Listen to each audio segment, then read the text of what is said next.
ঝুমুরের phone খুঁজে পেতেই রনের পর্দা ফাঁস করবে আবির। সম্পূর্ণ জানতে ভিডিওটিতে একটি লাইক করে প্রথম থেকেই দেখতে থাকো।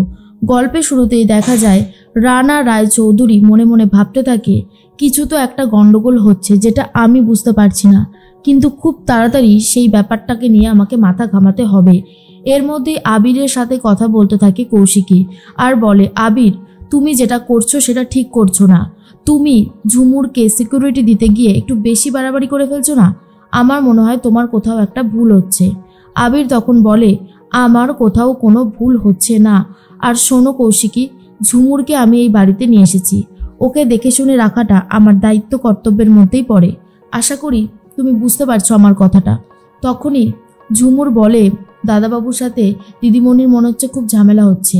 এরপর কৌশিকী বলে, বাড়িতে কাকিমণিও চাইছে না ঝুমুরকে এই বাড়িতে রাখতে। ঝুমুর যেখানে সব থেকে সেফ থাকবে তুমি সেখানে দিয়ে এসো না, সেটাই তো খুব ভালো হয়। তুমি কেন বলো তো আমার কথাটা বুঝতে পারছো না?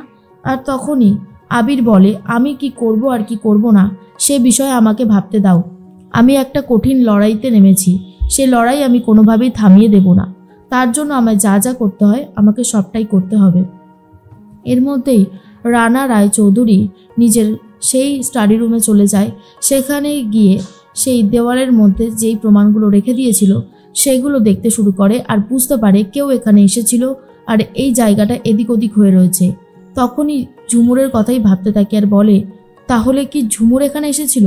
সব প্রমাণ তো দেখছি ঠিকই আছে, তাহলে ও কি ছবি তুলে নিয়েছে? ফোনের মধ্যে সব কিছু রয়েছে না?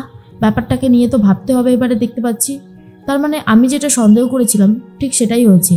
পেখম বেঁচে নেই, ঝুমুরকে দিয়েই আবির আমাকে জব্দ করতে চাইছে, কিন্তু সেটা যে কোনোভাবেই হবে না, আমি সেটা প্রমাণ করে দেব। প্রমাণ আমি করবই, যেভাবেই হোক না কেন। মনে মনে একটা কথাই ভাবতে থাকে রানা রায়চৌধুরী, কোনোভাবেই সে হেরে যাবে না।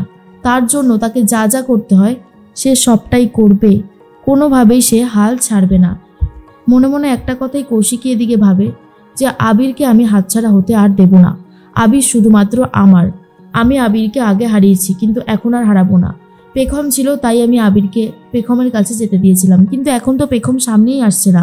আদৌ পেখম বেঁচে আছে কিনা এটা নিয়েও একটা রহস্য জমাট বেঁধেছে, কিন্তু আমি আবিরকে ছাড়বো না। এর মধ্যেই রানা রায়চৌধুরী পেখমের ফোনটা মানে ঝুমুরের ফোনটা খুঁজতে শুরু করে আর বলে, ঝুমুরের ফোনটা যদি পেতাম। ঝুমুরের ফোনটা তো আমি ওর হাতে দেখিনি, তাহলে কি এই বাড়িতেই রয়েছে? ব্যাপার তো একটা ভাবনা চিন্তা করতেই হবে, যেভাবেই হোক না কেন। এর মধ্যেই আবির চলে যাচ্ছে ঝুমুরের ফোনটা খোঁজার জন্য। শ্রী তখন বলে, কি ব্যাপার বলতো আবির, তুই যে এখানে এসেছিস বুঝতে পারছি, কিন্তু তুই কি হন্তদন্ত হয়ে খুঁজছিস? তুই আমাকে সবটা জানাচ্ছিস না কেন? আমাকে জানতে হবে সবটা, বল না আবির, সব ঠিক আছে তো? আবির তখন বলে, এসব ব্যাপার নিয়ে এখন তোকে ভাবতে হবে না দি ভাই। শ্রী তখন বলে, তুই ভাবতে বলবি না আর আমি ভাববো না তেমনটা তো নয়, কিছু একটা গন্ডগোল হচ্ছে যেটা আমি জানতে পারছি না, বল না আবির। লুকিয়ে লুকিয়ে রানা রায়চৌধুরী স্ত্রী আর আবিরের সমস্ত কথা শুনতে থাকে যে আবির আর স্ত্রী ঠিক কী বলা বলি করছে। আবির তখন বলে, এই তো ঝুমুরের ফোনটা পেয়ে গেছি। তখন স্ত্রী বলে, তুই ঝুমুরের ফোনটা নিতে এই বাড়িতে এসেছিলিস? আবির তখন বলে, হ্যাঁ আমি ঝুমুরের ফোনটা নিতে এই বাড়িতে এসেছিলাম। তখনই রানা রায়চৌধুরী ভাবে, তার মানে ঝুমুরের ফোনটা এই বাড়িতেই ছিল, আমি সেটা জানতেও পর্যন্ত পারিনি। আবিরের সাথে কথা বলতে রানা রায়চৌধুরী এগিয়ে আসে। এরপর স্ত্রী বলে, এই ফোনটা তো দেখে মনে হচ্ছে ভিজে গেছে, মানে পুরো ভেজা আর জল ঢুকে গেছে মনে হয়। আবির তখন বলে, হ্যাঁ একদমই তাই, এই ফোনটার ভিতরে জল ঢুকে গেছে। তার মধ্যে রানা রায়চৌধুরী চলে এসে কথা বলতে থাকে আবিরের সাথে আর বলে, ঝুমুর এখন কেমন আছে? আবির তখন বলে, ঝুমুর তো এখন খুব ভালোই আছে। এখন তো খারাপ থাকার সময় সেই সব অপরাধীদের যারা ঝুমুরকে এইভাবে মারতে চেয়েছিল, আমি কোনোভাবেই ঝুমুরকে আর বিপদের মুখে পড়তে দেব না। রানা রায়চৌধুরী খুব ভালো মতন বুঝতে পারে যে আবির খুব রেগে গেছে আর আবির হয়তো তার পর্দা ফাঁস করতে চাইবে। অন্যদিকে দেখা যায় ঝুমুরের সাথে কথা বলে কৌশিকী আর বলে, দেখো ঝুমুর, তোমাকে এই বাড়ি থেকে চলে যেতে হবে। তোমার জন্য এই বাড়িতে কোনো প্রবলেম হোক তুমি নিশ্চয়ই সেটা চাও না। তোমার দাদাবাবুই তো বিপদে পড়ে যাবে, তাই না? সেই জন্যই তোমাকে এই কথাটা আমি বলছি, না হলে বলতাম না। ঝুমুর তখন বলে, কিন্তু আমি কোথায় যাব? দাদাবাবু যে আমাকে বলেছিল এই বাড়িতেই থাকতে। ঝুমুর তখন বারবার করে এই কথাটাই বলে। আবির এসে বলে, কৌশিকী তুমি ওকে কি বলছিলে? দেখো কৌশিকী, তোমাকে আমি আগেও বলেছি এখনো বলছি, ঝুমুর এই বাড়িতেই থাকবে। ঝুমুরকে এই বাড়ি থেকে কোথাও নিয়ে যেতে পারবে না, কেউ পারবে না। আমি ঝুমুরকে এই বাড়িতে রেখেছি, আমি যদি কোথাও দিয়ে আসি সেটা আলাদা ব্যাপার, কিন্তু ওকে কেউ নিয়ে যেতে পারবে না।